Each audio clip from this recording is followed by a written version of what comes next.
3rd, 2020 general election. We are exactly 2 months from November 3rd today. So much to talk about, so much that has happened since the last time this platform has been live. And I'm just so excited to have the platform that I have tonight to help me delve into these issues. So without further ado, I'm going to go ahead and start introducing this very outstanding panel, very dynamic panel this evening. So I'm going to go ahead and start out with Abani Rollins. Abani Rollins is from Miami, Florida. She is a May 2019 graduate of Florida A&M University, where she graduated summa cum laude with a Bachelor's of Arts in Political Science. Abani has spent this past year serving as a City Year AmeriCorps volunteer in Little Haiti, Florida. She is currently in her first year in law school, and she hopes to work in big law after graduating. And I think, Abani, you've worked with Senator Marco Rubio when we were together on Capitol Hill with the CBCF. Is that correct? Yeah, I did. It was a pretty good experience. I learned a lot, grew as a person throughout those 5 months. Excellent, excellent. So happy to have you on the panel, and I'm just looking forward to having your insight represented here this evening. Next, we have my former roommate on Capitol Hill, good friend of mine, Mr. Anthony Berry. Anthony graduated from the University of Alabama in 2018 with a Bachelor's of Arts in Economics. During his time in school, he worked for the U.S. House of Representatives as a CBCF Emerging Leader intern under in the office of Congresswoman Sheila Jackson Lee. He was a CBCF Emerging Leader intern and at Goldman Sachs as a summer analyst. Additionally, he served as the membership director for his school's College Democrats chapter. After graduating, Anthony moved to New York, where he now works as a strategy specialist for a Manhattan-based law firm. And I remember Anthony had to actually bring his robe. He had to actually leave Capitol Hill early, go straight, and he graduated the same weekend he landed. It was it was insane. But Anthony, I'm so happy to have you here this evening. I'm looking forward to having you. We used to have our conversations in the apartment, so I'm excited about tonight. Yeah, thank you for having me, Mike. Next, I have my mentor, my current mentor. He corrected me last time, Tyrese Ford. Tyrese graduated magna cum laude from Southern Connecticut State University with a Bachelor's of Arts in Psychology. As a student at Southern, Tyrese served as president of his university's NAACP chapter, interned at the Connecticut General Assembly, and later interned with Senator Chris Murphy of Connecticut. Tyrese is also a recent graduate of Howard University School of Law. While at Hustle, he was a member of the Charles Hamilton Houston National Moot Court team, participated in the Criminal Justice Clinic, which allowed him to defend persons charged with criminal misdemeanor in the the DC Superior Court, and interned for a firm which allowed him to draft appellate briefs to overturn criminal convictions.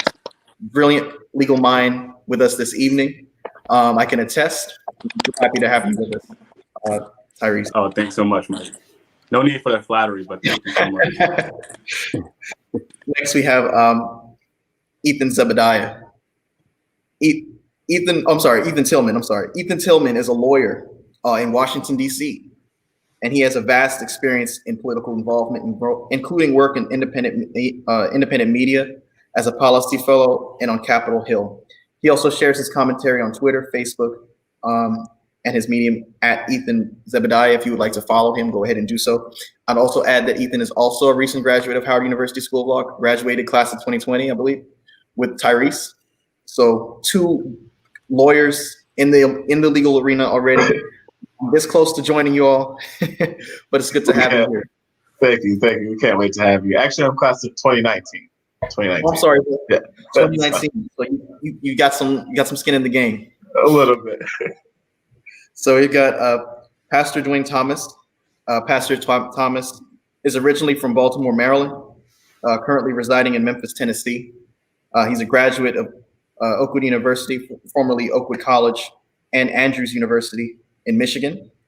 He has been pastoring for 24 years. He's currently working on a Master's of Social Work at Southern Adventist University. He's also served on the board of Barron Heights Transitional Center for Homeless Veterans. He has started a ministry founded by the Breath of Life SDA Church. Also served on the Shelby County Disproportionate Minority Contact Task Force for the Tennessee Commission on Children and Youth. I'll remind the viewers, this is the same Shelby County from the case Shelby versus Holder, which, we saw the removal of Section 5 from the Voting Rights Act. So very key area. Pastor Thomas, so happy to have you with us tonight. And we should have another guest joining us soon. Whenever she drops in, I'll go ahead and introduce her. But I just want to go ahead and transition. This has been a very news-filled week. So much has happened even up until the past hour.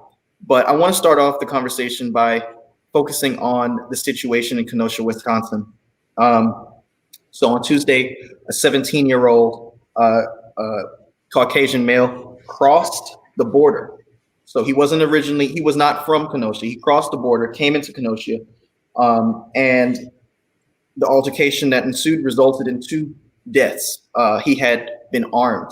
Now, what's interesting is that this comes right at the heels of the interaction with the police officers who shot Jacob Blake 7 times in the back. And what made this whole situation interesting is that the guy ends up living. They chained him to his hospital bed. Then the March on Washington. Very dynamic. The week started off with a bang. And so just in case there was any hint of any kind of different treatment at the hands of police officers, we see shortly right after this incident, a young white man going out, killing 2 folks. And the way the interaction happens is that there's no escalation. Rather, he's given a water bottle. And there was a news outlet that said that the police even thanked him. Now, this has been received with this has been received by both the Trump and Biden campaign in 2 polar opposite ways. So Trump was given an opportunity to denounce what Mr. Kyle Rittenhouse did, and he chose not to do so. Biden, on the other hand, said he unequivocally denounces the violence, but also called for more accountability with the police and law enforcement. So that aside, what was interesting was also the media response. Tucker Carlson took to the airwaves, and he said that, he's not really surprised about what happened in terms of the murder of those 2 folks, because Kenosha, he said, has devolved into a nearly anarchist state, and he blamed the state leaders and the local city leaders. And so I think he even made a comment where he said that he understands why Kyle Rittenhouse did what he did, because he felt a need to stand up for, or to intervene and serve in some kind of law enforcement capacity. I thought this was a bizarre remark. But I want to get your thoughts, panelists, on the response from the campaigns. The Biden campaign has put out a new ad specifically targeted to the African-American community, where they not only say, "We're listening to you," which is the name of the ad, but they also say, let's have some policy changes. Let's rein in on qualified immunity. Let's have, more. And when we talk about reining in on qualified immunity, the lawyers on the panel know we're talking about reforming 42 U.S.C. 1983, which gives police officers this shield covering to, not have to worry about certain mistakes they make under state color. I want to get your thoughts, panelists. Do you think that the Biden campaign has hit the nail right on the head? What do you think the Trump campaign should do? If you were a Trump advisor, what would you advise them of doing? I want to start off by going to Mr. Tyrese. Well, let me just say first that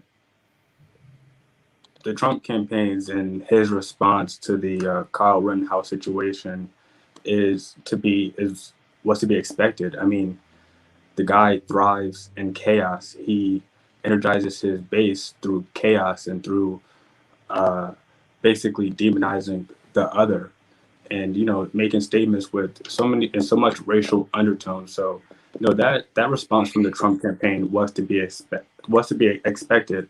And when it comes to Joe Biden's response, ending qualified immunity, it says a lot, and because what it does is just hold police officers accountable. Right now, And what qualified immunity means is that a police officer cannot be held personally responsible for basically violating another person's constitutional rights. And now, when you look at the law, it seems to be, not such a heavy standard. But what it says is that in order for a police officer to be held accountable, the law must be clearly established. And I just want to put clearly established in quotations because that mark, what a clearly established law is, what that means is that there has to be a court case in which the facts were directly similar. And because of that law, it just makes it super hard, super difficult to hold any police officer accountable for any atrocity that they commit. Thank you, Tyre. And as you were speaking, I was thinking back to the fall of 2017 when we had the situation in Charlottesville, Virginia. Trump is given the opportunity on that Monday to denounce the violence, and he does, but he reads, a script. Say what you will about, reading the script. He read it. But Wednesday comes, and all of a sudden, when he's pressed on the issue again, he says there was violence on both sides. And, what happened here is just kind of making me just see the parallels between these situations, where there's a situation out of control. And instead of trying to, temper back the flames, trying to, douse the situation again a little bit, he does or says something to embolden the side that was the agitating side. I want to get your thoughts, Anthony. If you were in the Trump campaign, what would you tell him in terms of how to turn the situation around? We see that in Wisconsin alone, Trump is trailing behind Biden. I think the latest poll, Clear Politics poll, had Biden 49, Trump at 45%. So, we see that as we're getting closer and closer to November 3rd, there has to be, and you keep hearing, don't get too comfortable in the polls. It's going to tighten. There's many times in history when, the election was good for the Democratic candidate or the losing candidate in the summer and the spring. But next thing you know, by the fall, things tightened up. Dukakis 88 was an example of that. Do you see that there's a way for Trump to turn around his electoral chances with this situation? Yeah, it's interesting. I think going back to just what he should have done, and I think, correct me if I'm wrong, but if I'm not mistaken, I think he still hasn't reached out to, Jacob Blake's family and, given his condolences. I think, if I was on Trump's campaign, I think my first advice would have been, to reach out to the family. And then, after that, in line with what Vice President Biden did today, set up a listening session with people in the community. He went to Kenosha, heard from people in the community, and went there as, someone willing to listen. And I think one of the overarching themes that we've seen the past few years over the course of this presidency is, an unwillingness to listen. But all of that notwithstanding, even as we go into, the final couple months before the election, and some of the polls, seem to indicate that Vice President Biden is ahead in some of these very important swing states. I think 2016 has taught us all too well that, it's not over until the fat lady sings, as they like to say. And I think if I'm on the opposite end, on the Biden campaign, I think even leading in some of these key swing states, you can't get comfortable. I think it's a marathon, not a sprint, and it has to be, until the day after Election Day, or in probably this instance, maybe a week or so, given, the mail-in ballot situation, you can't take your foot off the pedal. And whether it be Wisconsin or Ohio or any of these other swing states, if I'm in the Biden campaign, I have to make sure that I'm contrasting myself against the president's rhetoric to show that I can be a leader and that I can step up in these moments where, quite frankly, the country is very divided right now. Thank you, Anthony. And I'm seeing a comment. I'm seeing that someone is saying that they believe that former Vice President Biden was unable to reach out to his family because he wanted to record the conversation. It makes me think about, the accusations made all throughout the RNC, as it relates to African American voters, which is the Democratic Party is taking you for granted. You have to be an independent thinker. You saw, African American male after African American male taking the podium saying, I have an independent mind, and it made me wonder, whether or not, when we see times of crisis, we see incidents when Black Lives Matter, is taking the national headlines again, that one side tends to be the one to say, look, it's time for some real reform. It's time for some real change. There's a real problem in this country. And the other side seems to make it seem as if the issue is law and order, and they change the narrative. So instead of talking about the need for police change, we're talking about anarchy. Instead of talking about the need to have more accountability, we're talking about how, we need to have more respect for law enforcement because, they do put on a risk every day, but this is the job that they volunteered to go. Now, someone who was born an African American didn't voluntarily take that on. And so, even though they try to, kind of combat the Black Lives Matter message with the need for law enforcement, it seems as if, I guess, it's tone deaf. The fact that he used the White House as a prop during the Republican convention, violating the Hatch Act, the Secretary of State using Israel as a prop, using his position.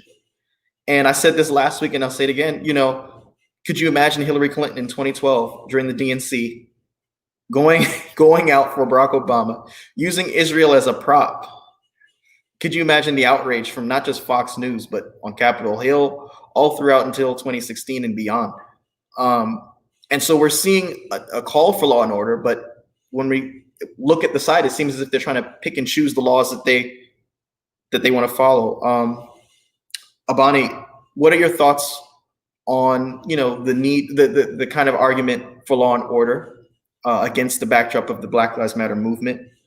Do you think that it'll be effective in turning Trump's chances around? Because, latest polls show that folks seem to trust President Trump more when it comes down to, law and order. And this is, I don't understand why, but do you think that this could be, his golden opportunity here? I think that in regards to Trump, what people might find appealing about him is that what you see is what you get. And so, like Tyrese mentioned, like he thrives in chaos. And we've known that before 2016. So now, Pastor Tom, you had said something that really caught my attention, and you went live on Facebook a few weeks ago. And I think at the moment, the issue was people, making a lot of noise and fuss about Biden's comment. I think the recent comment that he had, they say he's full of gaps. When I compare him to the alternative, that's another story. But you had made a point that the African American community, those who are very much critical of former Vice President Biden, are actually doing themselves disservice. Can you elaborate on that a little bit? And I can't remember the exact, I guess, quote unquote, gaffe that Biden had made at the time. I think it was pertaining to, his comments to the Latin American, saying that the Latin American community was more diverse than the African American community. I think that was the comment. Can you shed some light on that? Wait, go ahead and unmute yourself.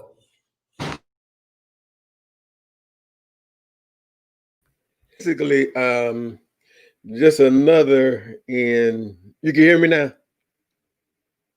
Okay, good. I said, basically, that was just another in a long line. Everyone who knows me now know I'm not just a Biden, I'm not just tolerant of Biden, I'm a Biden man, I'm a Biden fan. And it's basically a long line of out of context attacks on Biden. That was basically when he mentioned that in the Hispanic world, that the Latino world was more diverse than the African American world. And he was at a Latino event, and they were asking him about Venezuela versus Cuba, and he was making the point that when you're dealing with the Latino world, that you say Cuban, I mean you say Latino, but Cubans have a whole different politics than Venezuela because they're dealing with different issues. So he was making that point that when you say Latino, you're dealing with about 30-something different cultures in different countries, but that we normally put them in a monolith and just call them Latino when they got 30 different issues. Unlike African Americans, all of our issues are basically, for the most part, similar in America. So he made that point, and they jumped on him. But so I'm a big Biden defender. But I would say for this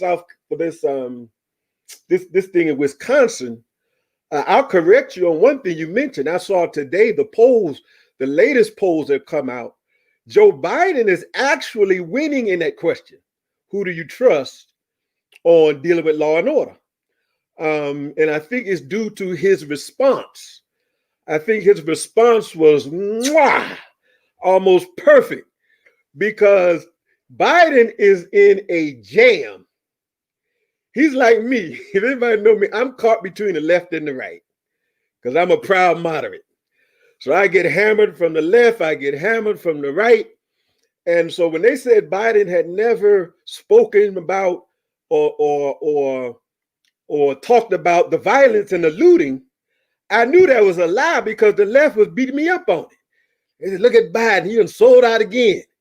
He criticizing the looters and the rioters. So I'm saying, I know he did because the left was wearing my head out about it.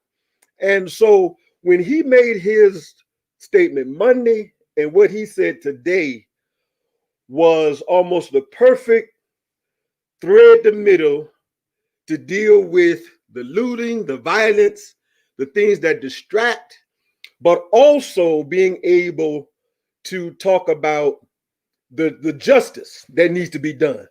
And so he was able to deal with both of them, which is something Trump cannot do. He even mentioned the guy that shot the Trump supporter. He said he needs to be dealt with, through the justice system. If he shot a Trump supporter, he needs to be dealt with like everybody else. And so that's the difference. Trump will defend any and everything if it's for his side. Biden will deal with it down the middle, come what may. This is the way it is. And so that's why I think he's dealing with it perfectly. He's dealing with so far, he's dealing with it perfectly. And the polls are saying he's working because the Wisconsin poll, when you mentioned about the real clear, you said he was up 4. What I usually do with polls is to look at the ones that came out after the incident or after the last major thing to see how that thing affected it. And in Wisconsin, over the last few days, he's up in double digits in most of the polls. And so his response has been, just what it needed to be.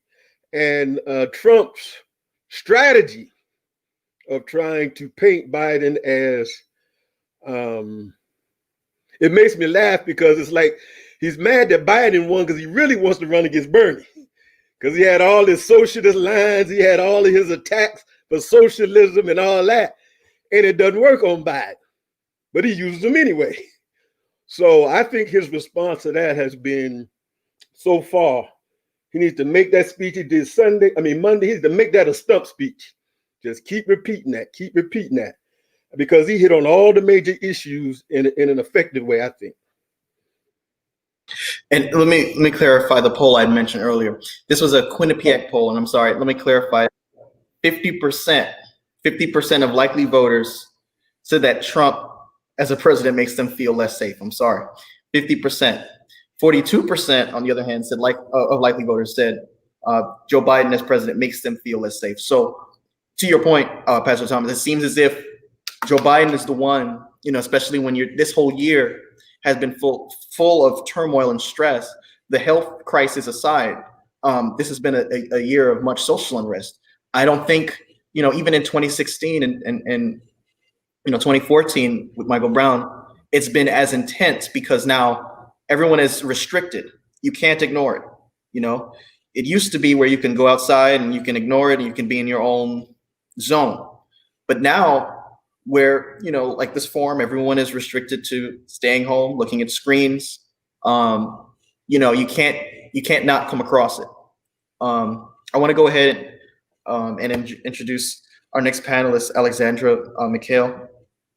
She is a Lebanese American. She grew up in the state of Kansas and attended college in the Virgin Islands.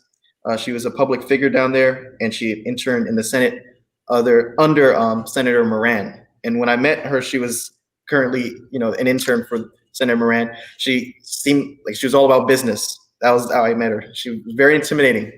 So I'm happy to have you with us this evening, and to shed some light, you know, on your state, you know, later on when we talk about some Senate races. But Alexandra, what are your thoughts on, you know, the call for law and order? And I said this before, it seems as if Trump is a combination of all three 1968 candidates. He's the incumbent, so he's Peter Humphrey. He is he is the challenger, Richard Nixon, calling for law and order. And he's also Governor Wallace, by refusing to condemn the violence from, you know, this white 17-year-old boy who took it upon himself to murder two individuals in Kenosha. What are your thoughts on that? I don't even know where to start because the last 4 years have just been a mess with this man. And like I said, I'm originally from Beirut, Lebanon, right? So I understand corruption and oppression to the max. Like, I'm not African American, but I feel you guys at 100% as what you're dealing with now with this Black Lives Matter ordeal that's going on, and it's completely unfair how law and order there's no more order with the law. There never has been order with the law, like, ever. Like, I wrote a whole thesis paper over racial injustice in the United States, and this shit, like, it dates all the way back to, I hate to say it, past slavery, like even before that. Like, it's just disgusting, and I'm glad it's being exposed now, but it's like Trump has not helped. Trump has literally broken the country apart, has allowed the law to like go into just chaos. And it's like, this is what I don't understand, right? So it's like people are getting arrested for messing with the police during the protests, and a lot of the people are out here like belligerently drunk or intoxicated and whatever. They're getting into it with each other, and the police are bored, so they're just going back and forth. There's actual cases out here, there's actual criminals out here that are doing things, and I don't know if you know this, but the courts are dropping charges, are dropping warrants, are dropping like a lot of stuff that are just downright illegal, wrong. People should be in prison for these things because of they don't want to deal with it because of there's too many people in jail right now for wrongly arrested because of the protests, because of just of the color of their skin, because of just really stupid, ignorant things. Excuse my language, but like, it doesn't make any type of sense. And it's all because Trump has caused this racial tension in our country.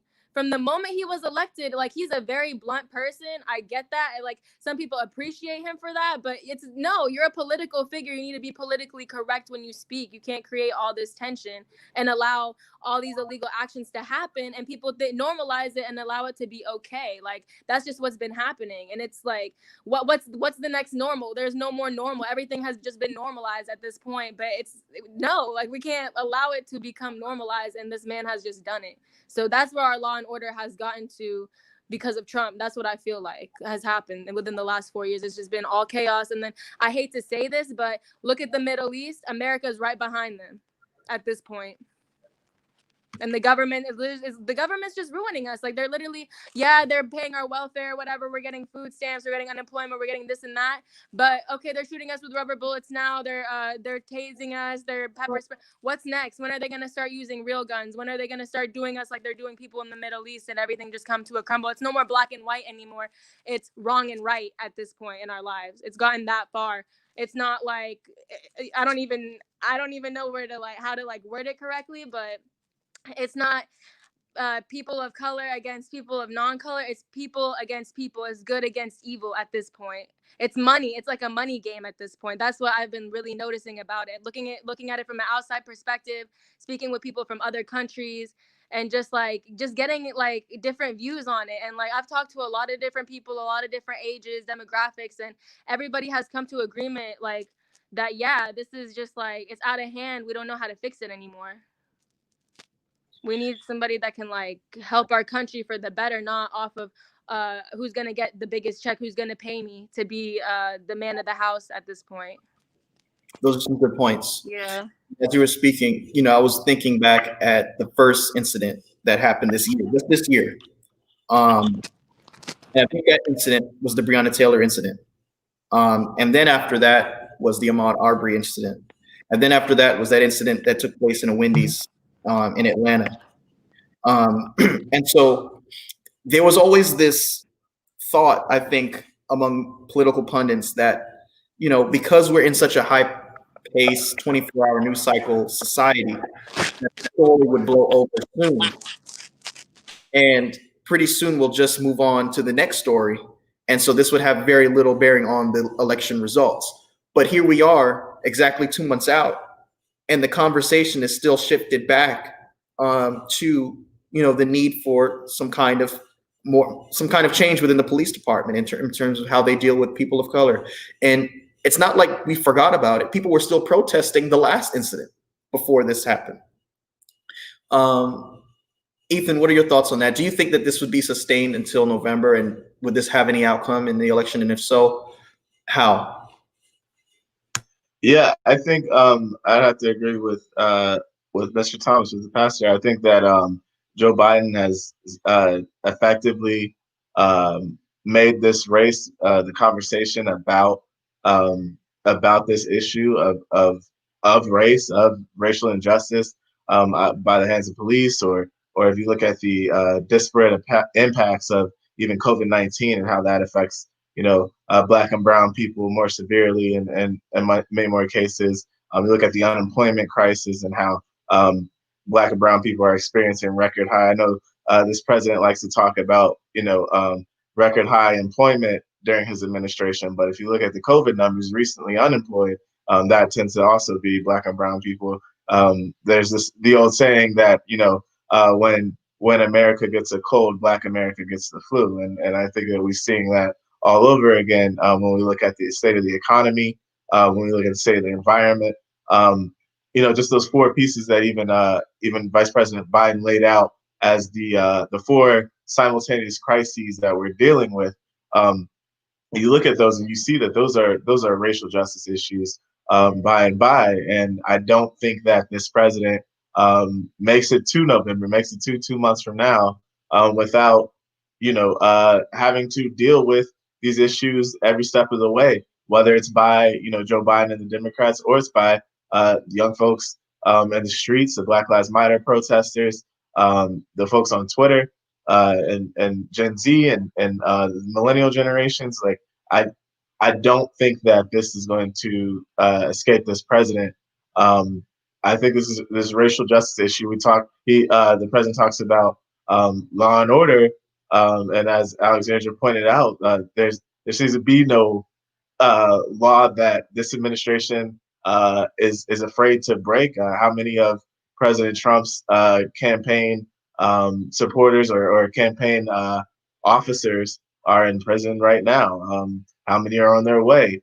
There seems to be no order. We have 17-year-olds crossing into different states to murder protesters. That's not orderly at all. We have caravans of Trump supporters entering metropolitan cities. That's not order at all.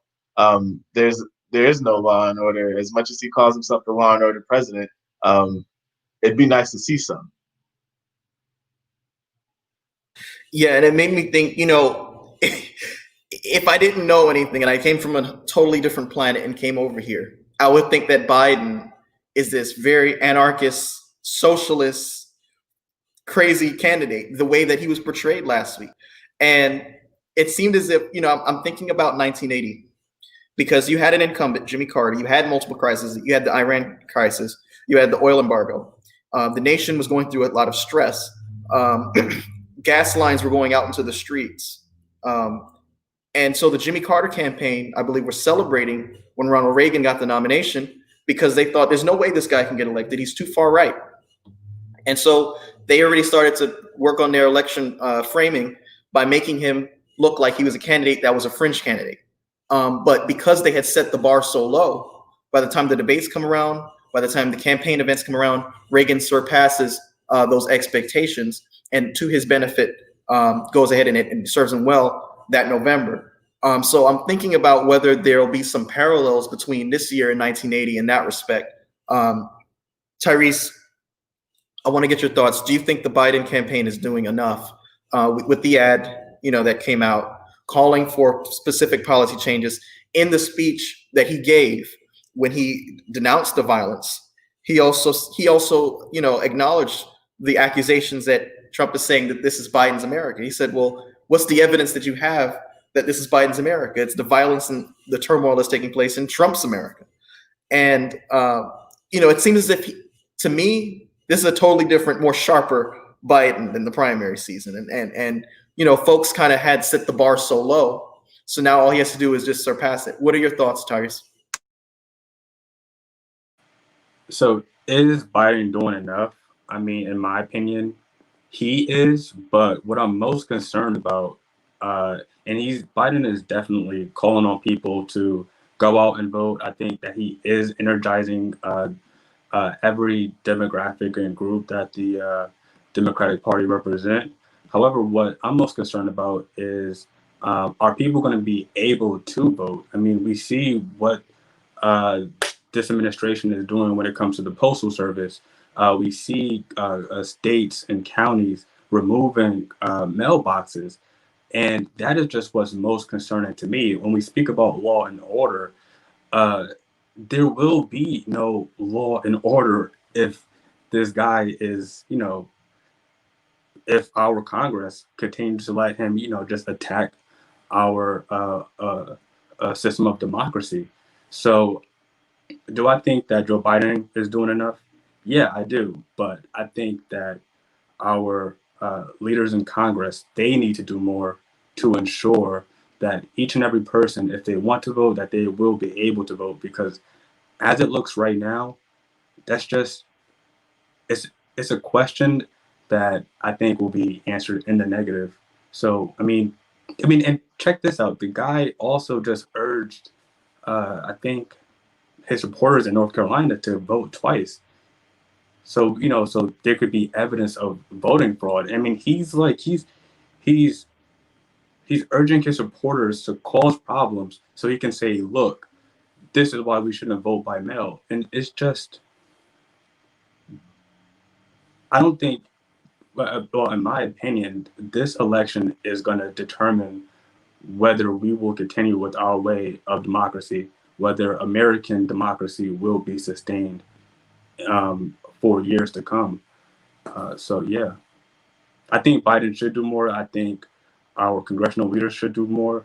I think everyone should do more because the stakes are the stakes are so high and the consequences are just so dire. So, yeah. Yeah, and Wilmington, where Trump was like my neighborhood. I was living out like 45 minutes outside of Wilmington. I used to go to Wilmington every weekend before I moved to Georgia a few weeks ago. And the North Carolina Board of Elections had said, hey, wait, this is illegal. You can't do this. It violates North Carolina state law. You cannot encourage folks to vote twice in an election. And what's also interesting is that when you have this in the same time that you have William Barr, the Attorney General, taking to CNN with Jake Tapper, talking about there's going to be voter fraud because of the fact that this is going to be mostly a mail-in ballot election. So you have folks crying voter fraud on one end, and then on the other end, you've got their guy going out saying, hey, vote twice.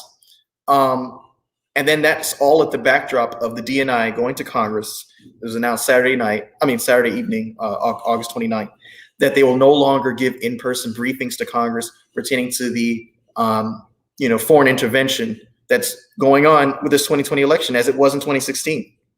What's interesting this time is that you have two parties now, China and Russia. Reports are saying China's preferred candidate is Biden.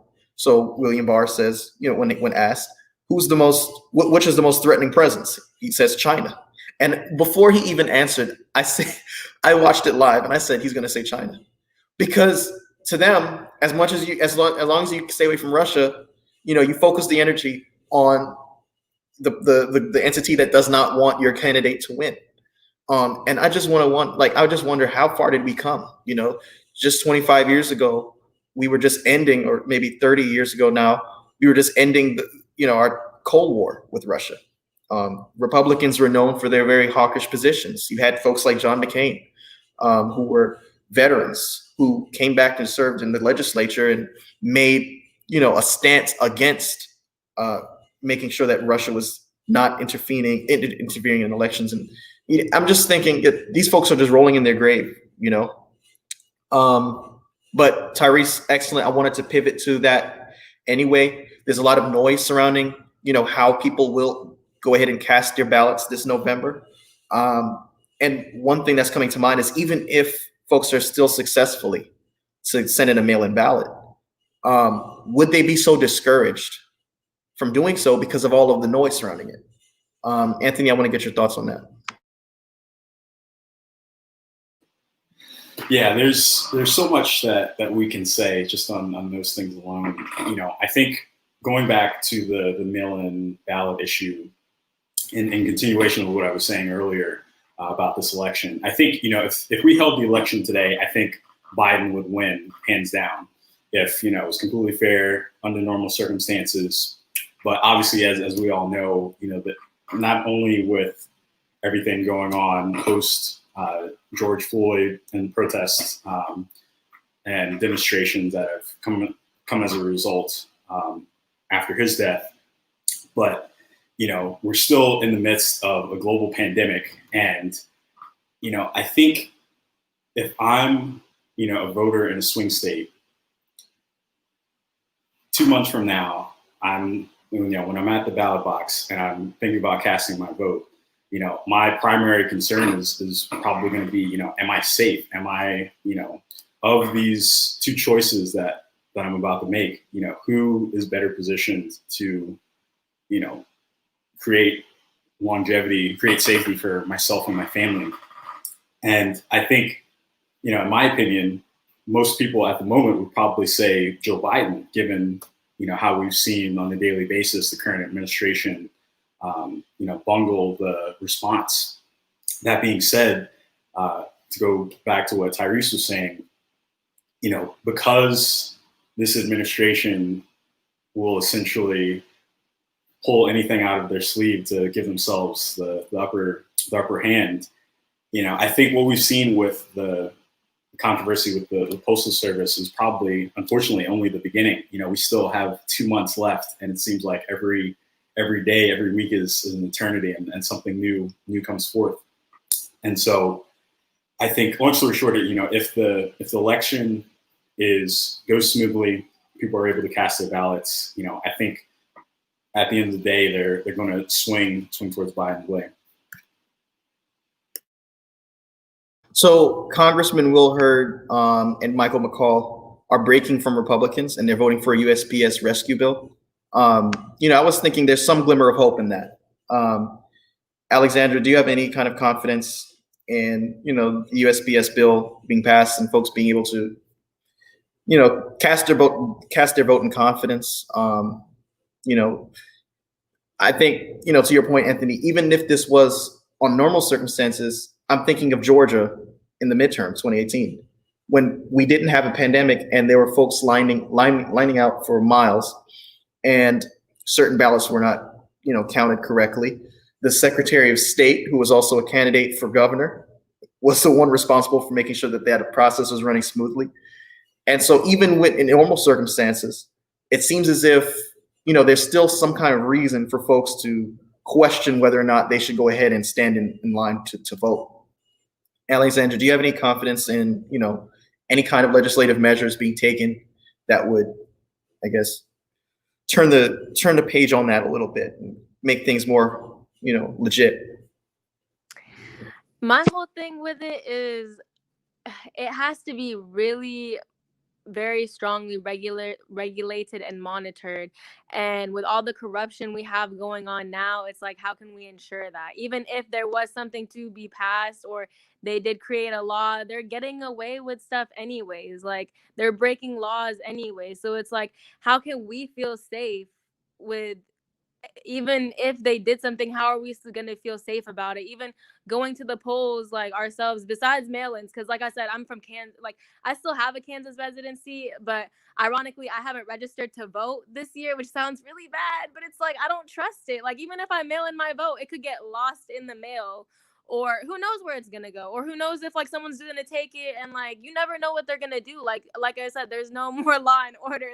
The country has like gone through so much corruption, we can't trust anything anymore. And it's like, even go back to 2016, look what happened. Admittedly, they said they rigged the election, so like even if we do vote and our votes do get counted, what's it gonna matter at this point? And even if laws are enforced, it's like, again, what's it gonna matter? So that's the killer of it all. It's like stuff isn't like how it used to be anymore. There's no more security, there's no more insurance. So even if, like, I don't know, like I just don't know where it's gonna take us. Abani, you work for a Republican senator, and the question really comes down to, it's going to pass through the House, but it really comes down to whether the Senate will approve this. $25 billion going towards the USPS system to ensure that it's more, I guess, efficient, before the election. Do you have confidence that, Senate Republicans would go ahead and break ranks enough so to, get this piece of legislation passed so that people can have more confidence in the voting process this November?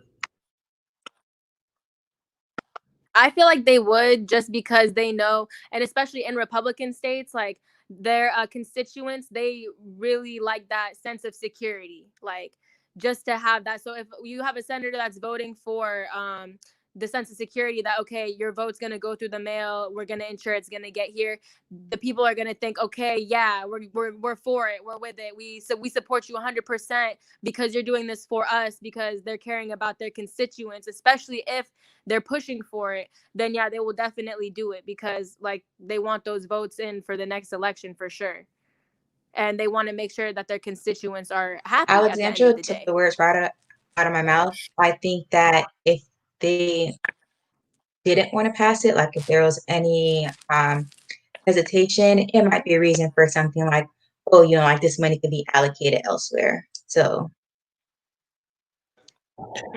I'm sorry, it's And not. Oh, I go ahead, believe. Ethan. Oh, I was gonna say, I believe we're getting to it later in the show, but you mentioned the state's Republican senator specifically. I'm actually joining this call from one of those states in North Carolina, in which we have a very tight race for Senate, and I know that our Senator Tom Tillis uh, would behoove him to make sure that election security was top notch if he wants to ensure his reelection chances. Although my congressional district that I'm calling from is actually the North Carolina 9th district, which did see a fair amount of issues around mail-in ballots specifically not being counted and having to hold an entirely different congressional election the following year around those same sorts of issues. So I think the best thing that we can do as a citizenry is just if we stay alert and paying attention to the safety of our elections, whether that's from outside forces or the traditional ways that we know that ballot access is complicated or is interrupted through voter ID and voter prejudice, as you alluded to in Georgia. But if we as a citizenry can stay on top of our elected officials, then we can make sure our election's safe. Sorry, I didn't mean to cut you off, Tyrese. I'll let you go. I'm sorry. No, I cut you off, so I apologize. But I just want to say that it all comes down right now to Mitch McConnell and whether he's actually going to call the House bill, if it's passed in the House, if he's going to call it to the Senate. And I have no reason to believe that he will call the USPS bill to the Senate. I'm sorry. If Republican senators, truly care about election security, they would have called H.R. 1 to the Senate months ago, which the House passed. I believe that was the first bill the House passed, and it dealt with election security and making sure that everyone was able to vote. And I just also want to say, I don't want to group, people into just one party, but why would Republican senators vote for, you know, an election security bill because of COVID if their constituents, I think for the most part, don't even believe that it exists, or that, you know, like these mask requirements are unnecessary and are just an infringement upon their constitutional rights. So if it passes the House, I don't think that Mitch McConnell will even call it to the Senate. So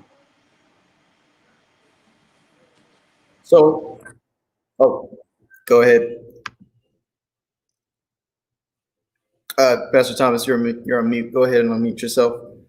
I said, I don't even think we're in a position at this point to even worry about Congress. Congress is done for this cycle. Congress is done. They're completely. Trump has completely neutered them. They're irrelevant. The Senate has it on lockdown. It's irrelevant. The DNI, all of that, none of that matters at this point. This thing is in our hands. We are the only ones that's gonna make this happen. The government, the Senate, none of those folks. We finished with that. They can't help us. But I will say this. I'll say this to Alexandra said something that made me think. It is what Trump is after. Alexandra you mentioned, you know, I thought about, well, if I vote, is it even going to count? Is it going to make it there? And this is their goal. My question is, what they want us to do is lose our head, not use our head. So if you put your vote in the mail and they get rid of it, what happens? It doesn't count. If you don't put your vote in the mail, what happens? It doesn't count. So what difference it make? You might as well put it in there and get a 50% chance of it counting. If you don't put it in, that's it. You're done. You know, you made your own destiny. So don't let them get us so flustered and so frustrated that we throw up our hands. And that's why he stands up and says, go vote twice. Because he don't care if the Republicans screw up the election, or all he needs is confusion. That's all he needs. All he needs is confusion. So that he going off that. Mm-hmm. Oh, sorry. Well, go ahead. Real quick, what Ethan was talking about too, how the race is so close. That's how it is in Kansas this year. They haven't had a blue turnover, and I think over like 50, 60 something. It's been since like 1920 something, and they're so close this year because the constituents feel so insecure with what happened with the Trump elections that they're like they're looking between the two candidates we have now for the Senate race. They're turning blue because it's like, at least we have some sort of insurance with this person, because the other person isn't even here for us, and at least we know like they're gonna do what they say, and there's not gonna be any type of miscommunication or like any funny business going on with the elections and the person who's gonna represent us, basically. So the last 4 years have made even the very, very strongly Republican states think and like want to change sides, because it's just so much corruption going on. Mm-hmm. Mm-hmm. Yeah, and that's what. And really, I think that I think it's underestimated how determined our side is this time versus last time. People use 2016 as the metric and forget that 2018 happened after that. 2018 was a bloodbath. Absolutely. It was a numerical landslide, even though with gerrymandering and stuff, the numbers of seats that were won doesn't match the size of the landslide, and it doesn't match the turnout and the mobilization. So I think people underestimate. I remember in the primaries, they laughed and mocked Joe. I always find myself defending Joe, but they laughed and mocked him because he didn't have no money. They said, nobody likes Joe. He ain't got no money. He went into Super Tuesday with no money. Bernie had like 10 billion contributors, everybody giving a nickel a piece. And he had all kind of money. Joe went in there with no money and wiped him out. But back then they said money determined momentum. $364 million in August was reported. I'm saying people are underestimating how determined. If you look at what the basketball players did, I don't know if you heard about the fact that the NBA arenas now are going to be opened up as polling stations. So things are being done. Folk are trying to, LeBron is paying the felons' bills down in Florida to get them to vote. I mean, folk laying it all out on the table. So I'm not really all that concerned. You know, I think Trump can do all he want to do. I think his days are numbered. I think his goose is cooked. I think, and I'm not saying that in an arrogant way. What I'm saying is, it's the opposite of 2016, in that the fact that it's close is what's going to doom him. See, he won because people didn't think he could win. Now everybody knows he can win. He's not going to get the gift of the complacency he got in 2016. Folks scared. Folks know he can win. There's not going to be all this third party, you know, voting for Kanye and all that kind of nonsense. That ain't happening this time. So I'm pretty confident from that standpoint. I want to pivot because Alexandra got me excited about the Senate race, because I really want to get her take on Kansas. Interesting race that year. Then I want to bounce to about Florida, because that's another key state where a lot is on the table. But Kansas is interesting because you've got Chris Kobach, and you kind of got the Republicans fighting amongst themselves to make sure that he's not the front runner. He's not the standard bearer for them in November. And the fear behind that is that he's going to lose to Boiler, the Democratic candidate. But when I'm looking at the Real Clear Politics polling, they all seem to be hovering around the same number. Hamilton versus Boiler, 40-41, Boiler up. Boiler versus Marshall, Marshall's up 42-41. Boiler versus Kobach is the only one where they actually, sorry about that, the only one where they're actually up by one. And it's interesting that, you know, the one candidate that they are all ensuring that they can, you know, doesn't get the nomination is only down by 1%. What's the logic behind that? Do they really feel as if his chances are that much worse than the other two?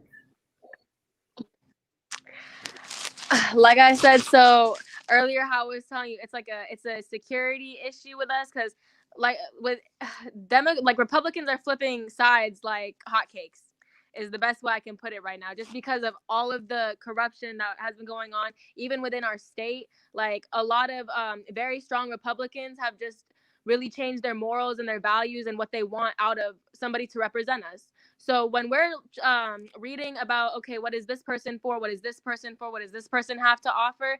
That's why the Dems are high up in the polls right now and so close compared. And that's why the Republicans are fighting against each other, because they don't have a stable candidate right now. Because, okay, they all offer different things, but they're not the full package to what the constituents want. That's the issue between them. And it's like, okay, well, you voting blue, like that's the best person to choose out of everybody altogether. It's like, okay, just kind of like between Biden and Trump this year, who's better? Who's going to give us more security? Who's going to take care of our criminal issues? Who's going to take care of our educational issues? Education right now is like one of the biggest things too, because they don't really take into consideration a lot of like the necessities of it. Like they don't fund education enough. So that's, over time, it's been an issue. Like they're cutting funding from the arts, from from the humanities. Because I went to school for psychology and for linguistics. Those departments are being cut, and then the public schools are being defunded. And then we're thinking like, okay, well, unemployment rates are going up. How are we going to fix this? These candidates don't even care about that right now. They're talking about everything else. That's just one example. Like there's a bunch of other things that are also coming into play with who they want to choose. But it's like people in Kansas have really come to think of like the more, how do I want to word this? Like, in the long run, what's going to benefit us as a state, what's going to benefit us as a society. They're waking up to the real issues and how we can better ourselves as a country, starting off as a state. So that's really what's been contributing to these polls and why they want to vote more Dem than they do Republican for now. Albany, what about in Florida? It's interesting because we're 1 week after, convention season. According to general election national poll averages, Biden is up. After the convention, right now it's 6.3 plus over Trump. Now, before, folks were saying there might not be an election bump because we're not having a traditional election. This was a virtual election. But when I look at, Florida polling, Biden is up 48.3, Trump 45.0. Of course, that's still very close. And folks are still, very nervous about that state. But I've heard a comment. I heard, was it Ed Rendell or James Carville? One of them said, if Biden wins Florida, it's going to be an early election night. How are, the state of things in Florida? Do you see that Biden has a legitimate shot at taking Florida? Now, there's a lot of members of the Hispanic community that do vote Republican in that state. And that's really where the question mark is. So what are your thoughts on that? I think Biden has a great chance at winning Florida. I think that Trump has done so much, particularly in regards to like the immigrant community, that people are just turning blue. Florida is a swing state. You never know with us, but I think he has a good chance. And particularly down in South Florida, where I'm from, in regards to like Miami and like the Tri-County area. So another interesting week, another interesting election that took place this week was in Massachusetts. And this was interesting because you had Joe Kennedy, 39 years old, challenging Ed Markey, who's 74 years old, both Democrats, both progressive, both seeming to be, at the forefront of a lot of these progressive issues.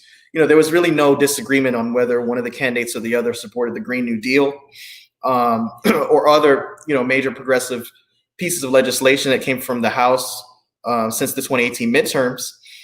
So I heard that, Joe Kennedy lost because he didn't really articulate why it is that the citizens of Massachusetts should fire Ed Markey. And then Elizabeth Warren, Alexandria Ocasio-Cortez both throw their support behind Ed Markey. And I was curious because, even though Ed Markey was progressive, he has been in the Senate for a long time, but it seems like the progressives seem to not only support the most progressive, but also the newest face. Ethan, what are your thoughts on that? Yeah, I had a similar question as to Ocasio-Cortez's involvement and her support of Markey, specifically around the idea that he is a seasoned incumbent, as you mentioned. I think that one thing that comes to mind is that Markey did co-sponsor the Green New Deal when she first came to Congress. There might be a sense of loyalty there. I think that from what I saw, especially in the lead up to the other night, was that a lot of activity online, a lot of folks who were in the quote unquote Bernie Bros, the far left sort of camp, supporters of AOC, were really steaming up their support for Ed Markey in that race. I think that probably combined with the fact that he's incumbent, like you mentioned. There was another race in Massachusetts, 1st Congressional District, which was a younger progressive candidate against another seasoned incumbent. And that race didn't go toward the younger progressive candidate, and the incumbent kept his seat. So it might have just been a week where folks weren't, like you said, weren't ready to fire the folks that they know already in Massachusetts. Albany, I want to bounce back to you real quick because I also wanted to get your take on, the gap that Markey had over Kennedy with college students. When you look at Cambridge, first overall, Ed Markey wins 766,134 votes. Joe Kennedy, 617,061 votes. And then when you narrow it in and look at Cambridge, the college town, you see that Ed Markey was leading 77,518 to Kennedy's 24,760. Huge gap. And, when you look at, young progressives, yes, they're for the progressive policies, but, at least from what I've heard, going back to January, February of this year, when we're looking at the Iowa caucus, a lot of folks said, hey, I want someone new. I want someone who's untested. I want someone who has a new record to go against Trump. And that's why you saw a lot of buzz around Pete Buttigieg, someone who came in with absolutely nothing but an idea. And he famously said a campaign started out with 3 guys in fold-up chairs and, just blew up from there.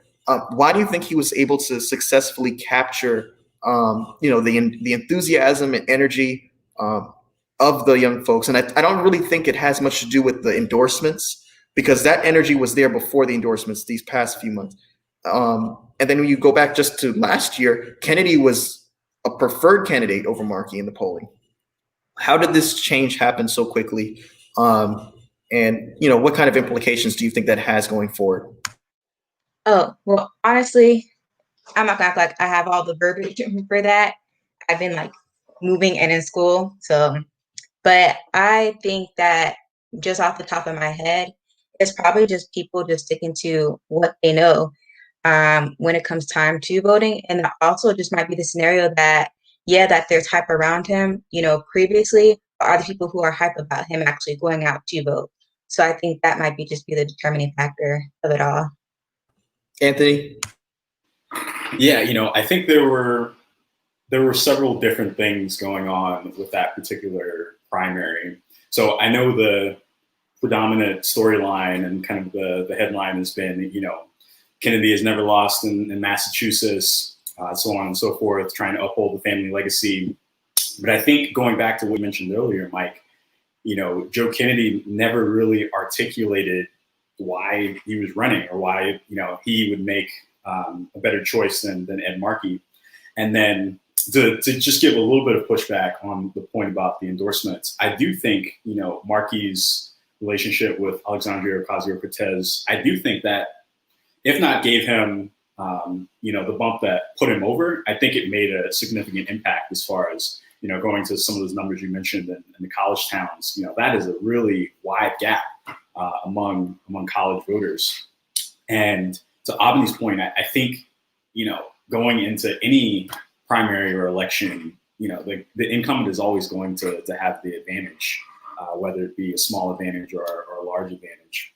And so I think, that perfect storm, all those things rolling together, I think is what ultimately gave Markey the nod here. Yeah, and to Anthony's point, if I can, Mike, there's also beyond just the endorsements. I don't think we can shortchange the movement, the momentum behind activists, particularly the Sunrise Movement, the main supporters of the Green New Deal, the young people who are environmentally conscious, environmental activists, and they ran a political ad not long before the election. The Green New Deal Maker ad, I saw it all over social media being shared by regular people, where Markey made a very impassioned, sort of rebellious sort of argument about changing up the status quo, and he kind of did run as that change agent in a way that I think we'd expect someone younger, progressive like Joe Kennedy to do, and it wasn't there. And the knockout punch, I think, was the most quoted line from that ad at the end, where Markey says, it's time now to start asking what your country can do for you. And I think that kind of really sealed the deal for young folks, for Markey especially. That's rough. And ironic. That's rough. Ironic. But anyone? Oh, Pastor Thomas. Yes, I think in that race, I think might be equally or might be even more so that did Kennedy in was not so much AOC endorsing incumbent, but it was Pelosi endorsing Kennedy. That cooked him, because they did the opposite. And that's one thing AOC kept bringing up. She said the establishment the Pelosi and them, they did the opposite. They always argue, why are you going after the incumbent? But this time they poured a whole lot of money into Kennedy to unseat the incumbent. Nothing stirs up the left more than to think they're getting done in by the establishment Democrats. That riles them up, that gets them going. They do not want to think that the establishment Democrats are trying to do them in. And so Pelosi, Kennedy would have done better, I think, if Pelosi stayed out of it altogether, because that riled them up. And then AOC, which is probably more of a race between AOC and Pelosi than anything. And so I think that pretty much did Kennedy in. I want to pivot to the hurricane that struck Louisiana and Texas this past weekend. This has been, what looks shaping up to be, a very active season in terms of hurricane season. Laura came in as a Category 4 storm last Thursday near the Texas state line, tore up roofs. Now, not a lot of folks died from the hurricane, but it did leave a lot of wreckage. It downgraded to a tropical storm. And so, when we're looking at the context of, the election, of course, we're looking at Trump's response. And Trump, of course, goes and visits the area wearing a red USA cap. He lands in Lake Charles. 80,000 people live in that region. He was not wearing a mask, despite the coronavirus and pandemic that's still ongoing. And so he had said, under his leadership, FEMA donates or allocates $2.6 million, 2.6 million liters of water, and 1.4 million meals to this region.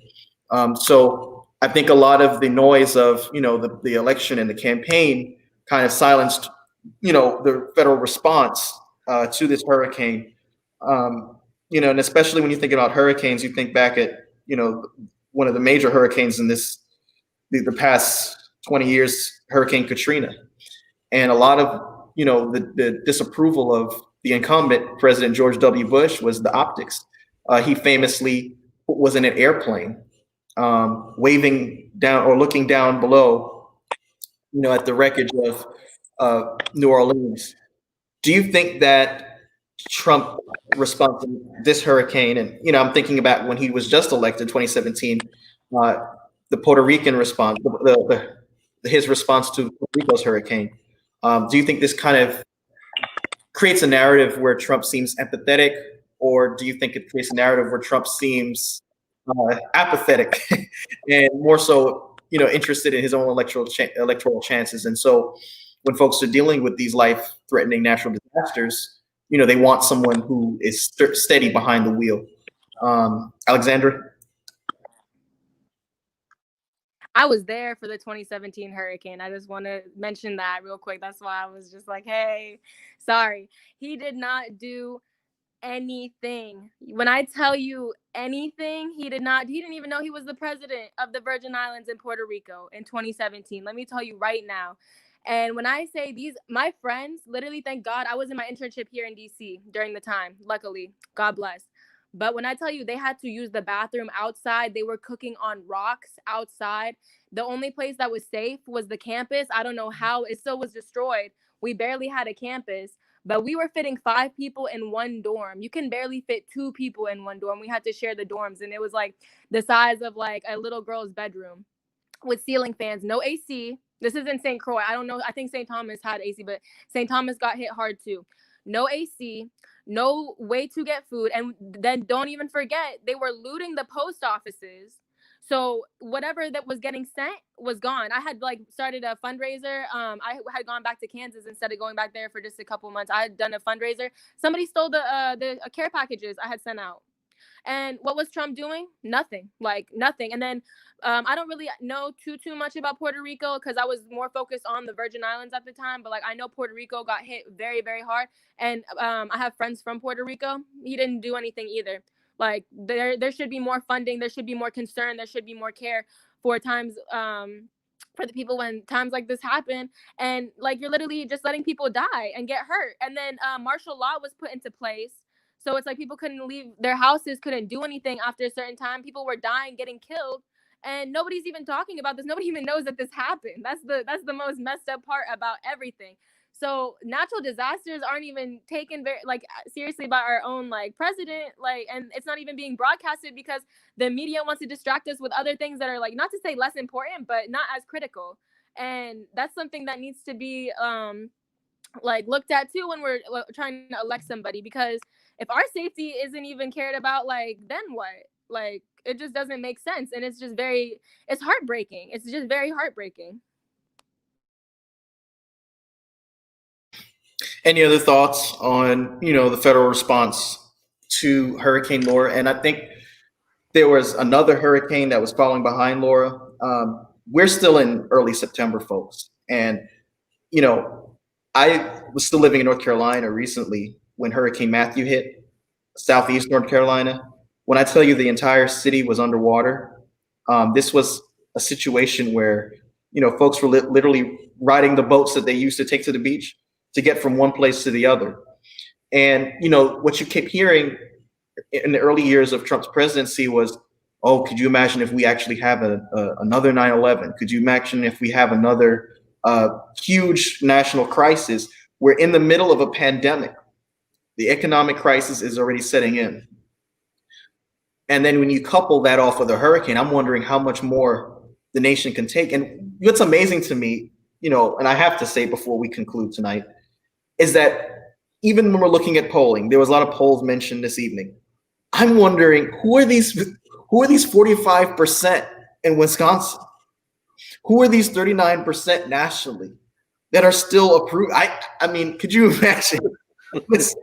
Could you imagine if the year was 2014 or 15, Barack Obama is the president, all this is going on, and the response that Trump is giving, he's giving. Could you imagine that he would still be sitting at a comfortable 45% in Wisconsin? I'm baffled about that. I think political scientists honestly will be scratching their head about that, because I don't see any kind of logical connection between the two of those things. I'm trying to step into the other, shoe of someone else who may think otherwise, but I still don't, it doesn't make sense. Pastor Thomas, your thoughts? I think what's more at this point, I pretty much, they baked into the cake. I pretty much settled, that 45% of the nation are just completely out of their minds. What baffles me more is who in God's name are these undecided? Who in the world? I talked to a guy, he tell me he want to wait till after the convention to see. I'm like, what? What do you think you're going to see at the convention that's going to convince you that this man is not out of his mind? When Alexander was talking about the hurricanes and how you respond, I'm going to say this in a real way. It boggles my mind that people have not figured out yet that we're not dealing with somebody. This is not just a moral issue. We're seriously, this is not for insult, we're seriously dealing with mental issues.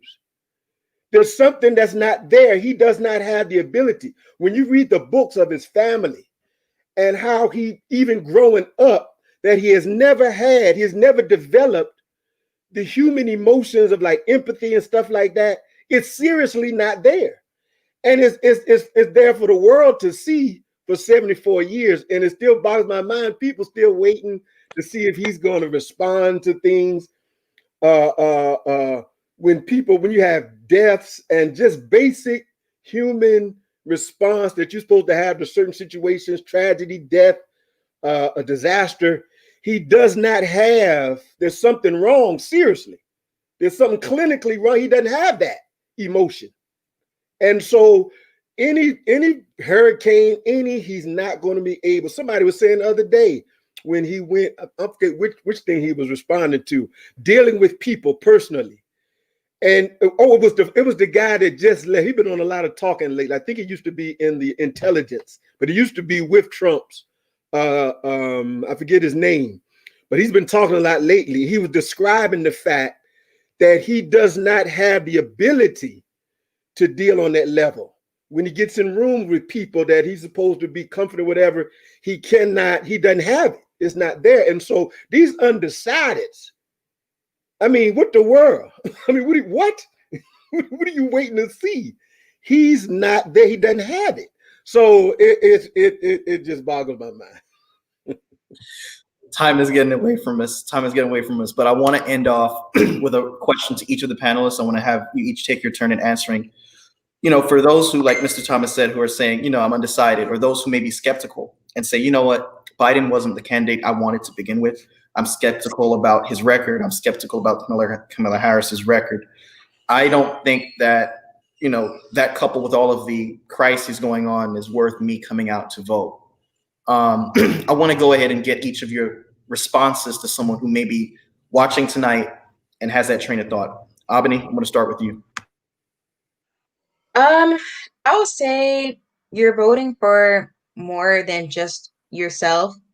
You're voting for your family, people you don't know, people overseas, future generations. And so if you're contemplating whether, it's worth getting out there, going to the polls, X, Y, and Z, just remember that, like, it's bigger than you. We need to get away from, just this individualistic standpoint when it comes to voting and, vote for the greater good. And also, last thing, I remember when John Lewis passed, I saw something on social media in regards to, when it was time for him to vote, he wasn't voting necessarily for a candidate he was all for, but he did it anyway. So I'll just say that. And Tyrese, you went out a little bit. We're just ending off by, responding to someone who may be a little skeptical. And they're looking at this election as, a choice between two choices that they are not an improvement of. So Biden wasn't their first candidate. Kamala Harris did not really trust in her record. And so they're approaching this whole process with a degree of skepticism and questioning as to whether or not they should get engaged, especially with so much risk surrounding COVID-19, so much confusion and uncertainty surrounding the mail-in ballot system. We're just getting, rapid response answers or responses to someone who's thinking like that. I'm going to go ahead and bounce to you, Tyrese.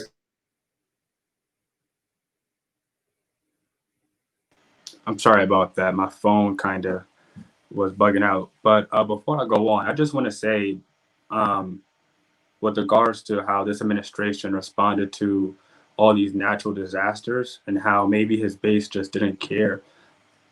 We know who this president is. We know what he cares about. What I find most concerning, more concerning, most disheartening is that a significant amount of American citizens or just people in America kind of felt the same way. And I just think that it points to like a lack of compassion and love that we have for one another here in America. When it comes to the natural disaster that happened in Puerto Rico, and I'm just assuming here, but maybe, his base and his supporters, they seen them as the other. So they kind of didn't necessarily care about what happens to them. And it's truly disheartening. And to the undecided voter, I just have to ask, is like, where do you want our country to go? Right now, there's just immense chaos and confusion in our country, and it is only going to persist and grow even larger if this administration remains in office. I would say what's at stake in this election is our future. Our democracy, our form of democracy is flawed. That's true, and I'll agree with you. But, the alternative will be far less better than what we have now. So I would just urge them, and I will also let them know that what's also at stake is, the Supreme Court, which is going to make laws that will probably last for our lifetime. So the consequences are far too dire for any person to sit out. And I'm not sure, I think Joe Biden says this, but the soul of our nation is truly at stake here. The soul of our nation is truly at stake here. This administration has no compassion, no love, no empathy, and people are starting to gravitate towards that. And we cannot normalize that from our leaders. We cannot normalize such a lack of morals from our leaders. Thanks, Tyrese. Anthony? Yeah, just Tyrese did a beautiful job there. And just to continue on that, I would probably steal Pete Buttigieg's line of, this is not just about the next 4 years, it's about the next 40 years. The fate of American democracy is on the line. And to paraphrase what Joe Biden said during the convention, all we have to do is contrast him with what has taken place, just strictly on paper.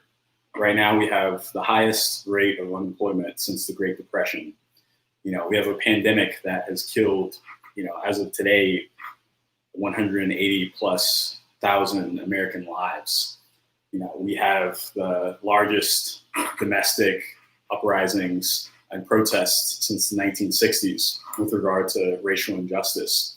And, if you're an undecided voter, you have to ask yourself, who do you have confidence in that can steer the wheel and get us out of these current crises? If you look at the past 4 years, the current administration has essentially laid out, what their game plan is and how they respond to these types of things. And, the results are, we can see them on a daily basis. And so I think, what I would also tell someone who's undecided is, I completely understand, Joe Biden also was not my first choice, but we're at a pivotal juncture in our democracy. And, it's kind of like going to a restaurant where maybe you're not able to get your favorite meal, but you're still able to get a pretty good meal. And it's choosing either that or starving. And so the option becomes pretty clear.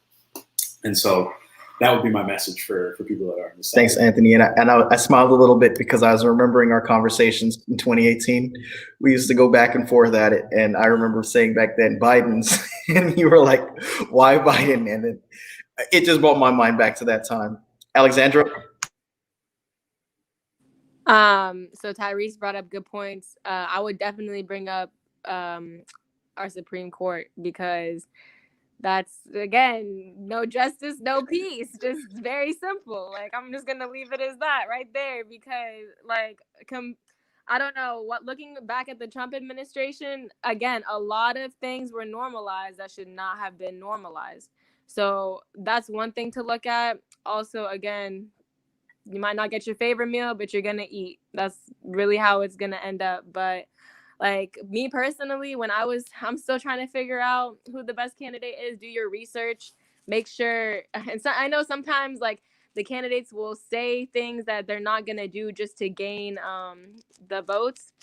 But still, just do your research on like what they've done in the past, what they've done for the community, what they're about, what they want to do, and trying to word it as best as I can, because I've had people come at me left and right with a lot of different opinions and a lot of different points that are very valid in choosing a candidate. So I think like getting together and sitting down and having just a adult conversation with people, not arguing back and forth, but giving each other's opinions, ideas, why they would choose this person, why they think this person is safe, create discussions that also could help us pick a better candidate, because it's more of a group thing at that point. It's not just helping yourself, you're helping the whole community. Great point. Pastor Thomas.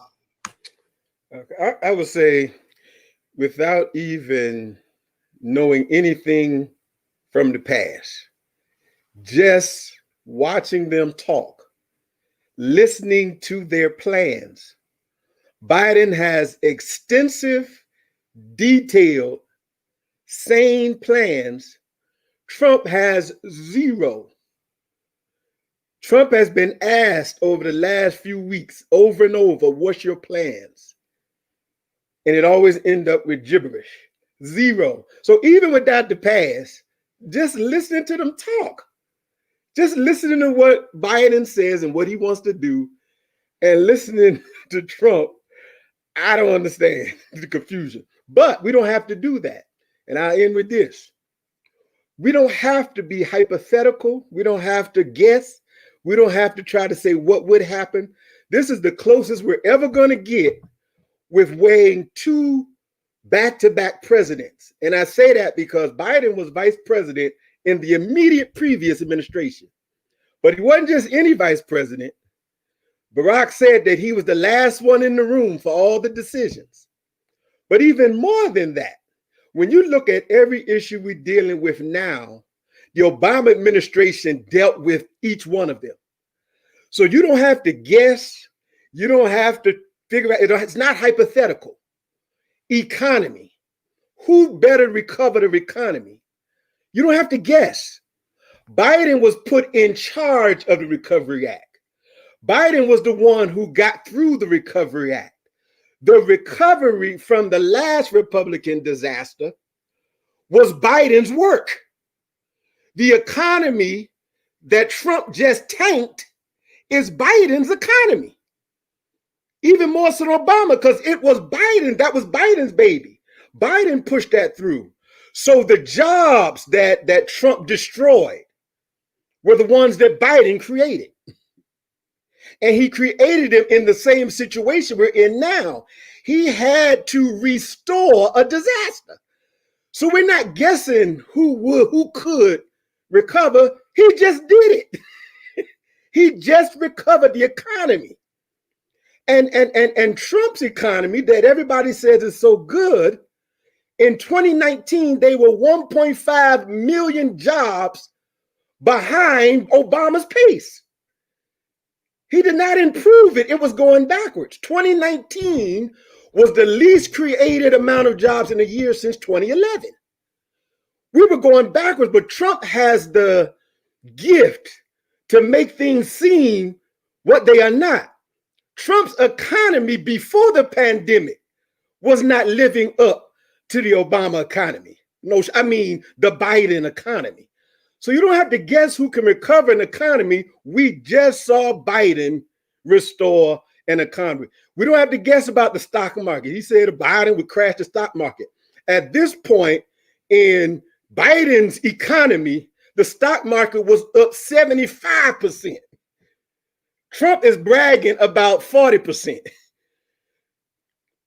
Biden's economy ended, the stock market ended from the time they came to the time they left was 186% increase. You don't have to guess about it.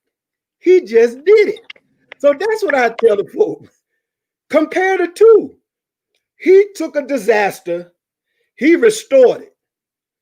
Trump took his restored economy and turned it back into a disaster. We're trying to decide if we're going to take the man that fixed the economy or we're going to take the man that broke the economy that he fixed. That's what folk trying to decide. I mean, this is just, it just boggles, I'm sorry, it just boggles my mind. I just can't. But that's what I would say. You don't have to guess. It's not hypothetical. He did it. Trump tore it up. Now he got to come back and fix it again. Tyrese, I think you had something else to say, and then I want to bounce to Ethan. Yeah, and I'll be super quick because my turn is over. But to the undecided voter who says that, oh, my vote doesn't count, or no matter if I vote, my life wouldn't change, I would just urge them to get involved in your municipal and state politics, because, you know, local politics, both on a municipal level and on a state level, have a much more direct impact on your daily life than the federal elections. So I just want to say that I hear that argument, and maybe it's on us to, like, you know, inform the masses about the how our government truly works, because, you know, this administration, they thrive in chaos and confusion and money in the line. So I think it's on us to actually inform the general public about what the federal government can do and what our state and local governments can do and how they impact our lives. So that's it.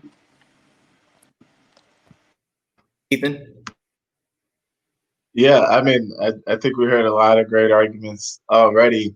I think the thing I would add is again, a lot about rewarding momentum and giving a lot of credence to that. I remember when I was in DC right after this president was inaugurated, the day after there was the Women's March, and then a couple days after that there was the Science March. There was the counter protests in Charlottesville. There were the kids in the March for Our Lives. Those kids from Marjorie Stoneman Douglas High School who left terrifying, an unimaginable situation and massacre in their high school and went right out to news cameras and started campaigning against gun violence and campaigning in favor of gun control. We've seen, as we talked about already, some of the horrific shootings of unarmed Black people across this country, and people taken to the streets for that. Anthony mentioned the number of people who died and as a result of the COVID virus. I guess, in my opinion, I think folks need to know that their hope and their belief in this country, and in themselves and in their ability to impact change is worth something. And my mind just kind of flashes back to the way that airports filled up when Trump tried to pass the Muslim ban, enact the Muslim ban, and the way that people came out in droves to offer legal support or just friendly support, and just be there and just stand in the way.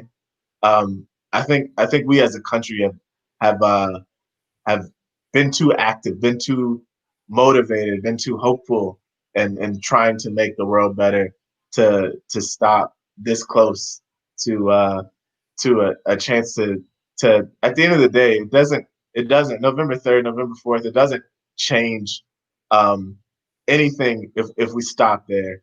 But nothing will change if we stop before it. And so I think that's the message I'd give to folks. Thanks, Ethan. And I just want to use, my closing argument or closing remarks to point out that in 2016, 27,000 votes separated Hillary Clinton and Donald Trump. 27,000 votes. Now, that's the size of a small city. And the reason why, things were tilted in the opposite direction is because of voter ID laws, measures that are put in place to specifically designed to make it more difficult for you to vote. So you saying, let me not cast a vote because I don't like any of the sides right now running, actually makes it easier for the lawmakers who are already working overtime to ensure that your vote is not counted. So you're working hand in glove with them in their mission and helping them accomplish their goal even more easily. And folks say, well, I just can't align myself with anyone. Well, look, what has anyone ever accomplished by staying on the sidelines and doing nothing? What has your protest accomplished? Has it accomplished reform in the police, community that would now change situations like the Jacob Blake story? Has it brought us closer to having more accountability in terms of our, leaders, so that we're not seeing so many people who are supposed to drain the swamp become part of the swamp and get carried off into prisons because they're being prosecuted for heinous crimes? What has your position done to get us closer to that day when all of the things that we're looking at and wish to see changed get changed? And I want to challenge folks to think critically, not just independently. Last week, we heard a lot about thinking independently, but we heard little about thinking critically. Look at the records, as Mr. Thomas had mentioned. And when we look at the records, we'll see that, one guy has many people around him who have been carried off into prison. He pardoned one, Roger Stone, and the other one was a whistle. I challenge someone to look into the Obama administration and see which person has served in this administration and was prosecuted against for corruption. We have someone who is making it his central theme to make it a us versus them election. We see it in his tweets. We see it in the narrative he's talking about the suburbs being under attack in. We see in the campaign ads. And we have someone else who's saying, look, we can't accomplish anything with just one side. We need to work together to get forward. it's very clear. We can argue and say, I can see someone else's perspective, but the facts are laid bare for us to look at. And I want to just challenge folks to think critically. We're 61 days out. We're in crunch time. It's getting real. Convention season over, primary season's over. It's time for us to, think maturely and move forward accordingly. I want to thank each of you for joining me this evening. It's been an amazing conversation. Anthony, Ethan, Abani, Alexandra, Tyrese, and Mr. Thomas, I just want to thank you for joining me this evening, and I'm open and hoping that. You called everybody by their first name. Mr. Thomas. I want to invite each of you back on before November 3rd, if you'd like. It'll be my pleasure to have you back on. And I just want to encourage folks to, take this whole process more seriously. We don't have to see 4 more years of this. We don't. So I want to go ahead and conclude. It's been a great evening. Thank you all for spending your time with me and dedicating times out of your busy schedules. And I look forward to hearing from each of you soon. Thank you. Thank you. Good job. Thanks, Mike.